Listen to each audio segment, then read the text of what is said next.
Oi, gente, tudo bem com vocês? Aqui é a professora Indiara Maximiano, professora de literatura, e no vídeo de hoje a gente vai falar sobre o gênero narrativo e épico, mais especificamente sobre dois elementos que são os elementos mais cobrados tanto no vestibular quanto no Enem, que é a figura do narrador e a figura do personagem. Então, para esse vídeo não ficar muito longo, para a gente conseguir falar sobre mais profundamente sobre esses dois elementos, hoje o vídeo é só sobre esses dois conteúdos, tá bom? Então vamos fazer o seguinte, dá um like, assiste até o final para vocês verem todas essas classificações e compartilha depois com seus amigos, seus inimigos, para mostrar para eles que vocês estão estudando pra caramba. Bora lá pro nosso conteúdo?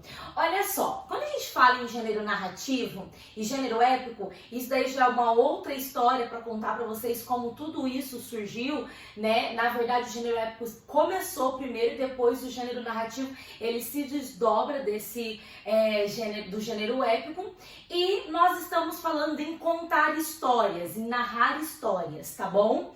Quando a gente narra histórias, nós necessitamos de alguns elementos que são fundamentais. Então, praticamente todas as histórias, elas possuem narrador, personagem, tempo, espaço, uma ordem da narrativa, como esse narrador decidiu organizar essa narrativa, e algumas vezes a gente também tem aí a figura do narratário. Vocês observaram que são muitos elementos que existem aí no gênero narrativo e no gênero épico. Por isso que eu escolhi os dois principais. Que sempre, gente, vai ter um exercício no Enem falando sobre narrador ou sobre personagem. Isso é fato. E nos vestibulares, quando nós temos aí narrativas, todo vestibular tem pelo menos um livro que vai contar uma história. Então vocês necessitam saber como se organiza essa figura do narrador e do personagem. Então vamos lá. Quem que é o narrador? O narrador é aquele que conta a história. Primeira coisa que você tem que ter na sua cabeça: no gênero narrativo sempre existe um narrador, tá? Sempre existe um narrador. Ah, professora, mas não tô achando. Ele tá oculto, meu amor, ele tá oculto, mas ele tá aí, ele existe. Então, nós temos algumas formas desses narradores aparecerem pra gente na história. Segundo a terminologia mesmo da literatura, nós usamos os nomes autodiegético, homodiegético ou heterodiegético. Vou ser muito sincera, nos últimos aí 10 anos, a partir aí do século 2000, um pouquinho mais, a gente acabou tirando esses nomes porque são nomes bem pesados. E a gente ficando só com o que significa cada um desses nomes. Então agora o vestibular ele pergunta pra você: isso é um narrador em primeira pessoa, em terceira pessoa? Ele participa da história, ele não participa? Ele é protagonista ou não? Então vamos entender um pouquinho dessas terminologias para você saber como que esse narrador pode aparecer para vocês. Então, por primeiro lugar, autodiegético é o meu narrador em primeira pessoa, sendo que ele é o meu personagem principal, ou seja, ele é o meu protagonista da história, tá? Então, narrador em primeira pessoa, vamos pegar aí Memórias Póstumas de Brás Cubas, Dom Casmurro. Eles são narradores em primeira pessoa, em que o narrador conta a sua própria história. Ele é o protagonista, ele é o personagem principal e ele conta a sua história. Então, isso é o que a gente vai chamar de um narrador autodiegético, beleza? Narrador homodiegético, ele já pode aparecer pra gente em primeira pessoa ou em terceira pessoa, e ele narra a história de outra pessoa. Então você tá entendendo o seguinte: o homodiegético, ele tá ali no rolê, ele tá contando a história de outra pessoa. Ele pode ser, já vou colocar aqui, ele pode ser um personagem secundário, ele pode ser apenas um figurante, ele tá ali na história, ele faz parte da história, mas a história não é dele, ele conta a história de outra pessoa. Gente, sabe quem que utiliza muito isso? A nossa narrativa contemporânea, e um autor que tá bombando aí, aparece no Enem e nos vestibulares de uma forma geral, Milton Ratum. Milton Ratum aí com dois irmãos, Relatos de um Certo Oriente. Tem sempre alguém contando a história, mas eles não são personagens principais. Muitas vezes eles aparecem em terceira pessoa, outras vezes em primeira pessoa também, mas a história não é deles, a história é de outra pessoa. Lembra aí do Dois Irmãos, que virou minissérie pra Rede Globo, que o Nael tá querendo falar, e quem que é o pai dele, né, o Jacob ou o Omar e tal. A história é dos dois irmãos, o Jacob e o Omar. Só que quem narra a história é o Nael. Ele ouve e ele relata tudo aquilo que ele ouve. É um homodiegético. Ele participa da história, ele narra a história, mas ele narra a história de outras pessoas. Milton Ratum é o exemplo que eu tô dando pra vocês, extremamente fundamental aí, tá? E quem que é o heterodiegético, tá? O heterodiegético é aquele que não faz parte da história. Vou colocar aqui pra vocês minha história preferida, uma das preferidas, Iracema. Iracema é uma história narrada em terceira pessoa. Alguém está contando a história dela, mas a gente não sabe quem é esse alguém. Tipo assim, pessoa, quem que tá contando? Não sei, meu amor, não sei quem tá contando a história.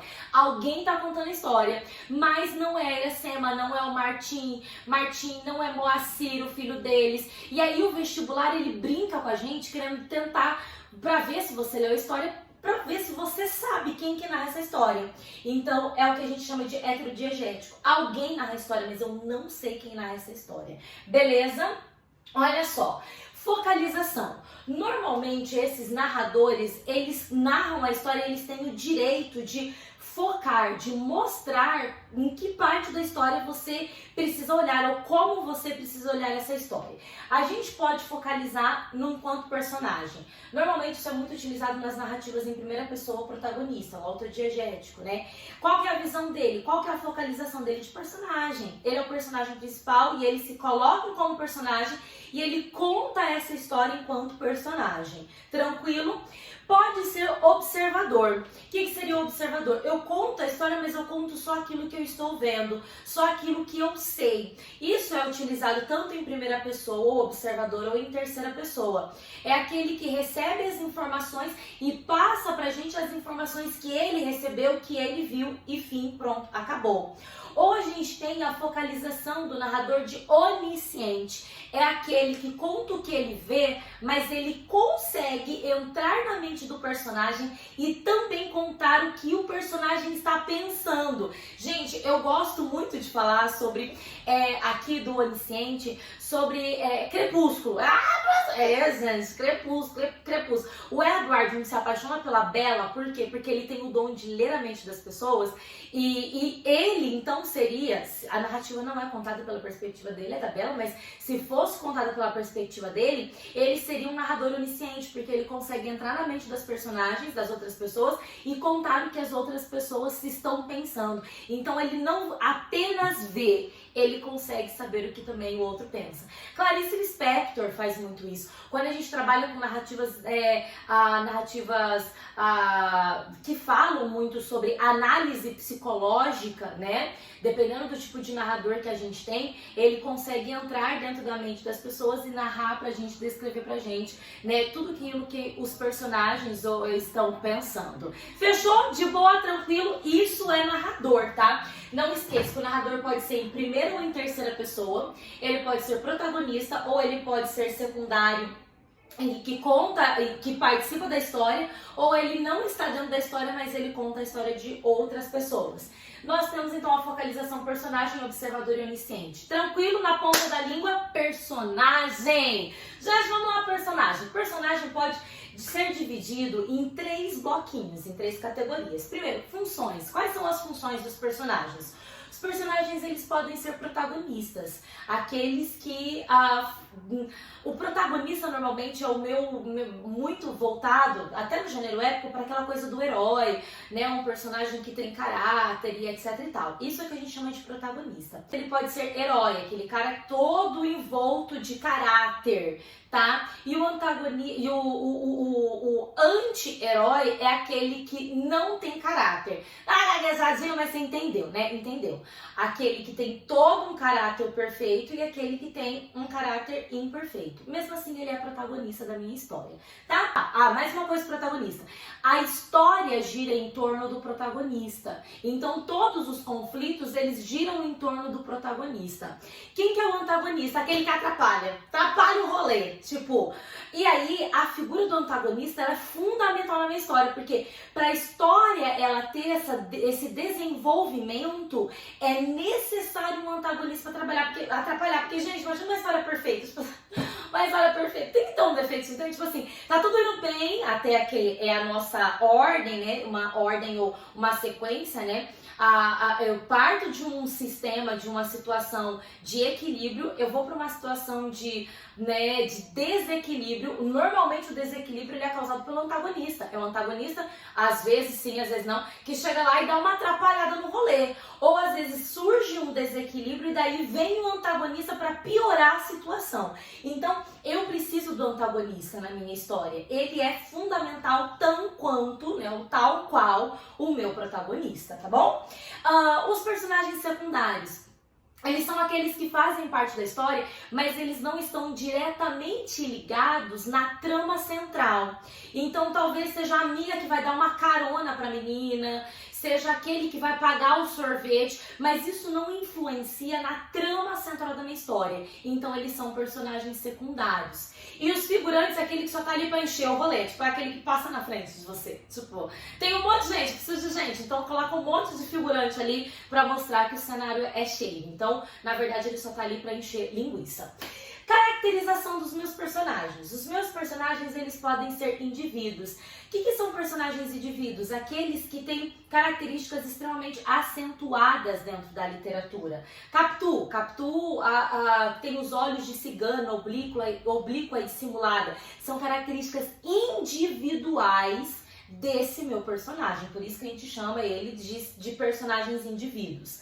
Personagens caricaturais são aqueles em que algumas características elas são acentuadas, mas de um jeito cômico ou de um jeito trágico. Muito utilizado, gente, nas minhas histórias que voltam para a sátira, para o riso. Então são aqueles personagens que eles se vestem, né, de algumas caricaturas, de comportamentos bizarros ou de estilos diferentes, né, que são o que a gente vai chamar de caricaturescos. E os personagens típicos ou tipos são os meus personagens que eles representam classes sociais, profissões. Você tá vendo a diferença? Um é individual, outros são alguns comportamentos bizarros e aqui são aqueles representativos. Então, tipo assim, a solteirona, o professor, o burguês, eles representam classes, eles representam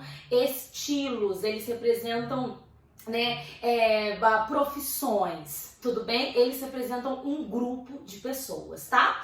E a gente termina com a evolução das minhas personagens. As minhas personagens, elas podem ser planas, que são aquelas personagens que têm o mesmo comportamento. Ou elas sempre são boazinhas, ou elas sempre são más. Do começo ao fim, elas agem da mesma forma. É isso que a gente chama de personagem plano. Não interessa se veio problema, se não veio problema, se a situação mudou, pobre ficou rico, ficou pobre, comeu a maçã da bruxa. Ela vai continuar sendo boazinha, personagem plana. Normalmente elas não têm uma densidade psicológica. Por quê? Porque elas são rasas, elas sempre reagem da mesma forma.